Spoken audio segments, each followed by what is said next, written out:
এটা যদি পারেন সবাই একটু মুখস্থ রেখেন। হযরতে মুআজ বলেন, নবীজি আমাকে 10টা উপদেশ দিয়েছে। কয়টা? যদি পারেন একটু লিখে রাখবেন, ঘরে টানা রেখেন, খুব দামি উপদেশ।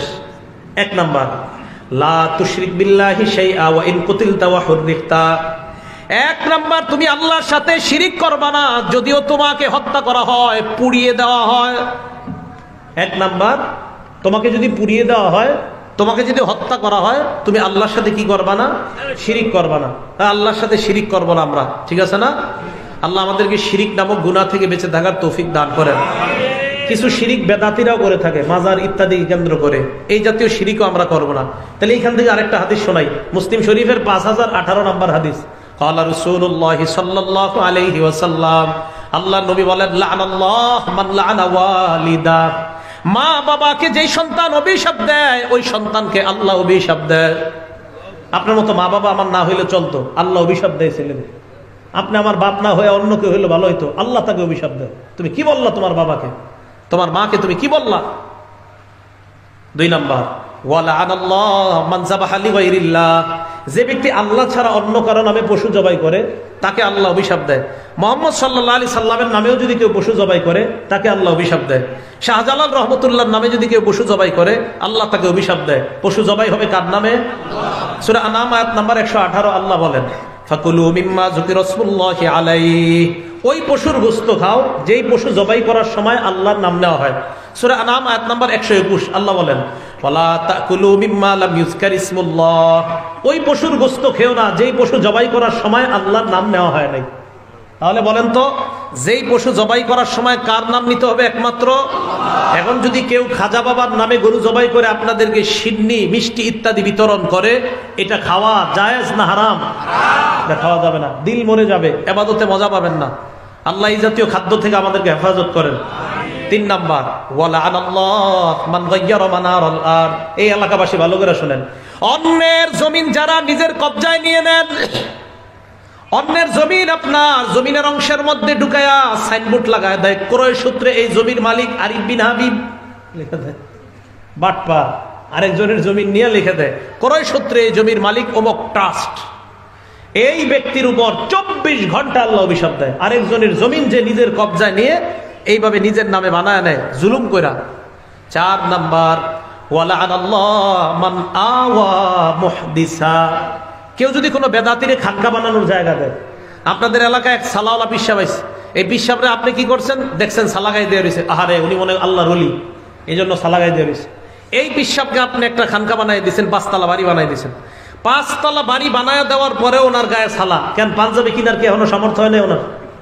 উনি জানে আমার সালা হলো আমার সাইনবোর্ড, এটা যদি আমি খুলে ফেলি আমার 5 তলাও যাবে, আমার ভণ্ডামিও শেষ হবে, এই জন্য উনি সালা খুলে না।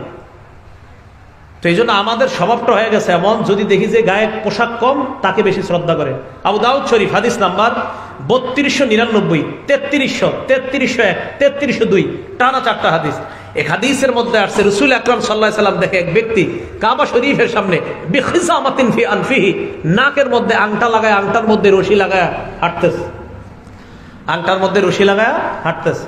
নবী সাল্লাল্লাহু আলাইহি সাল্লাম বললেন, এটা কি? সেটা কয় হুজুর মান্নত করছে এইভাবে হাঁটবে। নবী তাড়াতাড়ি এদিকে নিয়ে আসো এটাকে।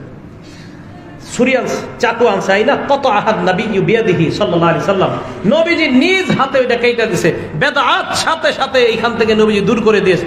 এই জন্য বেদাতিকে কোন এলাকা আশ্রয় দিবেন না, দিবেন বেদাতি খানকা করে ওই এলাকাকে নষ্ট করবে, তাই খানকা করার আগে বেদাতিকে এলাকা থেকে বের করে দিবেন, সমস্যা হবে।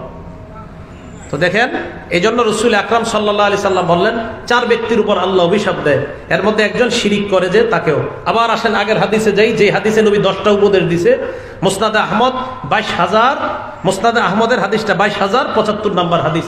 মুআয ইবনে জাবাল বলে, 1 নাম্বার নবী আমাকে বললেন, তোমাকে যদি জ্বালিয়ে দেওয়া হয়, তোমাকে যদি পুড়িয়ে দেওয়া হয়, তুমি আল্লাহর সাথে শিরিক করবা না। 2 নাম্বার, ওয়ালা তাউক্কান্না ওয়ালিদাইক ওয়া ইন আমারাকা আন তাখরুজা মিন মালিকা ওয়া আহলিক। তোমাকে যদি তোমার মা বাবা তোমাকে সম্পদ থেকে, তোমার পরিবার থেকে তোমাকে আলাদা করে দেয়, এরপরেও মা বাবা নাফরমানি করবা না। আপনার মা বাবা আপনার সম্পদ থেকে ত্যায্য করে দিছে, তুই আমার ঘর থেকে বের হয়ে যা, বের করে দিছে, তারপরেও মা বাবার নাফরমানি করা যাবে না। 3 নাম্বারটা মন দিয়ে শোনেন, ওয়ালা তাতরুকান্না সালাতান মাকতুবাতান মুতাআম্মিদা, এক ওয়াক্ত ফরজ নামাজ ইচ্ছাকৃতভাবে ছেড়ে দিবা না। কয় ওয়াক্ত? ফরজ না ফজর? ফরজ না ফজর? এক ওয়াক্ত ফরজ নামাজ ইচ্ছাকৃতভাবে ছেড়ে দিও না। আপনাদের পায়ে ধরি আজকে যারা এশা পড়েন নাই, শোনেন কি বলে নবীজি, ফাইন্না মান তারাকা সালাতান মুতাআম্মিদা, কোন ব্যক্তি যদি এক ওয়াক্ত নামাজ ইচ্ছাকৃতভাবে ছেড়ে দেয়, আজকে এশার নামাজ যারা ইচ্ছাকৃতভাবে ছেড়ে দিয়েছেন, আল্লাহ নবী বলেন ফাকাদ বারিআত মিনহু জিম্মাতুল্লাহ, ওই ব্যক্তি থেকে আল্লাহর জিম্মা উঠে যায়। আল্লাহ কয় তোর কোনো দায়িত্ব আমি নাই, যেভাবে মন চায় চল তুই। ফাকাদ বারিআত মিনহু জিম্মাতুল্লাহ। এশার নামাজটা যারা ইচ্ছাকৃতভাবে পড়েন নাই, পড়ে নিন। এক ওয়াক্ত নামাজ ইচ্ছাকৃতভাবে ছেড়ে দিলে তার থেকে আল্লাহর জিম্মা উঠে যায়। যা মন চায় তুমি করো, তার থেকে আল্লাহর জিম্মা উঠে যায়। 3, 4 নাম্বার, ওয়ালা তাশরাবান্না খামরা, মদ পান করবা না। ফাইন্নাহু রাসু কুল্লি ফাহিশা, মদ সমস্ত অশ্লীলতার মূল। 5 নাম্বার, ওয়াইয়াকা ওয়াল মাসিয়া, গুনাহ থেকে বাঁচো, নাফরমানি থেকে বাঁচো। ফাইন্না বিল মাসিয়াতি হাল্লা সাকাতুল্লাহ, কারণ গুনাহের কারণে আল্লাহর গজব দুনিয়াতে আসে। গুনার কারণে কার গজব দুনিয়াতে আসে? আল্লাহর গজব দুনিয়াতে আসে। তাই গুনাহ করা যাবে না। আল্লাহ আমাদেরকে গুনাহ করা থেকে বেঁচে থাকার তৌফিক দান করেন।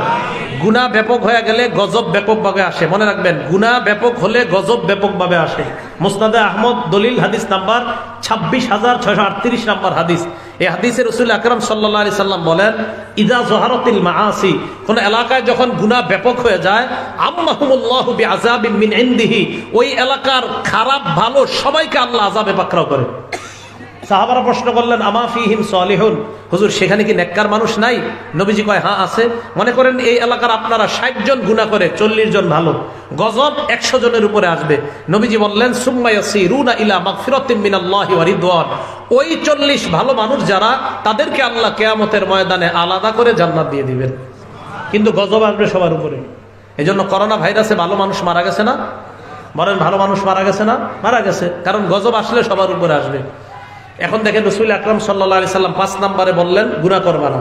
6 নম্বর, ইয়াকা ওয়াল ফিরার মিনাজ জাহফি, জিহাদের ময়দান থেকে পলায়ন করবা না। ওয়া ইন হালাকান নাস, সবাই যদিও মারা যায় তুমি পলায়ন করবা না।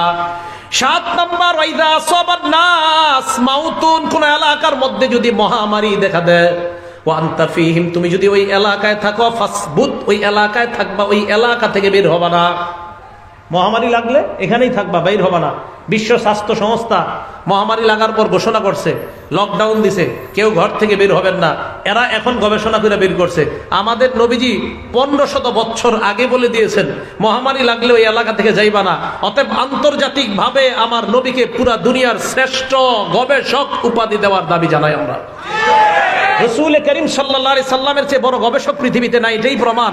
ডাক্তাররা গবেষণা করে বের করছে যে লকডাউন থাকতে হবে, ঘর থেকে বাইর হওয়া যাবে না, মহামারী কবলিত এলাকা থেকে কেউ বাইরে যাইবেন না। এরা এখন গবেষণা করছে। আমার নবী 1500 বছর আগে আমাদেরকে জানায় দিচ্ছে যে এলাকায় মহামারী লাগবে এখান থেকে বের হয় না। আমি বুঝি না, মানে এটা কেন যে বুঝতেছে না মুসলমানরা। মুসলমান তো গর্ব করা উচিত যে মিয়া তোমরা আমগরে কি শিখাও, আমগো নবী তো 1500 বছর আগে শিখিয়ে গেছে, কি করবো। ইনশাআল্লাহ শ্রেষ্ঠ গবেষক মুহাম্মদ রাসূলুল্লাহ সাল্লাল্লাহু আলাইহি সাল্লাম। 8, 9, 10 নাম্বারটা মন দিয়ে শোনেন। 8, 9, 10 সব গার্জিয়ানরা মন দিয়ে শোনেন। 8 নাম্বার, আনফিক আলা ইয়ালিকা মিন তাওলিক, তুমি তোমার সামর্থ্য অনুযায়ী পরিবারের উপর খরচ করো। আপনার 15,000 টাকা বেতন, আপনার ছেলে মোবাইল একটা চাইছে, দাম 15,000, দিবেন না? আপনার তো বেতনই 15,000, তখন আপনি হারাম কাজ করবেন, তখন সুদে টাকা লাগাবেন। যখন দেখবেন ছেলের চাহিদা, বিবির চাহিদা, কোন চাহিদা, যেই চাহিদা আপনার সামর্থ্যের বাহিরে, ওই চাহিদা পূরণ করতে গেলে আপনার গুনাহ হবে, আপনার দ্বারা অপরাধ হবে, চুরি হবে, ডাকাতি হবে। তাই নবীজি বলে দিলেন তুমি তোমার সামর্থ্যের বাহিরে পরিবারের উপর খরচ করবা না। 9 নাম্বার, ওয়ালা তারফা আনহুম আসাকা আদাবা, তুমি তোমার পরিবারের উপর থেকে শাসনের লাঠি উঠাইবা না। পরিবারের উপর সবসময় শাসনের লাঠি রাখবা। বিবি নামাজ পড়ে কিনা, সন্তান নামাজ পড়ে কিনা, শাসনের লাঠি উঠাইবা না। অনেক পরিবার এমন যে নামাজ পড়লে কি না পড়লে কি, আপনার বিবি যেন এই ভয় থাকে, আপনার ছেলে মেয়ে এই ভয় থাকে যে নামাজ না পড়লে কিন্তু আব্বা অবস্থা খারাপ করে ফেলবে। স্ত্রীর মনে এই ভয় থাকতে হবে যে আর কিছু আমার সাথে আমার স্বামী আপোষ করুক, নামাজ নিয়ে আমার স্বামী আমার সাথে কখনো আপোষ করবে না, এই ভয় প্রত্যেক বিবির মধ্যে থাকতে হবে। স্বামী আপনি নিজেকে স্ত্রীর সামনে এমন ভাবে প্রেজেন্টেশন করতে হবে। আপনি যদি শুরুতে যৌতুক চান তা পারবেন না, বলবে তুমি তো যৌতুক নেও না লোক, তোমার কথা মানলে কি না মানলে কি, তুমি তো যৌতুক নিছো। শুরুতেই তুমি আমার বাপের বাড়ি থেকে 32 ইঞ্চি টেলিভিশন চেয়ে আনছো। তোমার বাবা বলছে মোটরসাইকেলটা তো দিবেন, এটা কি আর আমরা ব্যবহার করবো, আপনার মেয়ের জামাই ব্যবহার করবে। এই নির্লজ্জ হয়ে যারা আনছেন, আপনাকে আপনার স্ত্রী কখনো মানবে না। কথা বুঝে আসছে? 9 10 নম্বর, আখিফুম ফিল্লাহি আযজা ওয়া জাল, তোমার পরিবারকে তুমি আল্লাহর ব্যাপারে সব সময় ভয় দেখাও। পরিবারকে সব সময় আল্লাহর ব্যাপারে ভয় দেখাও।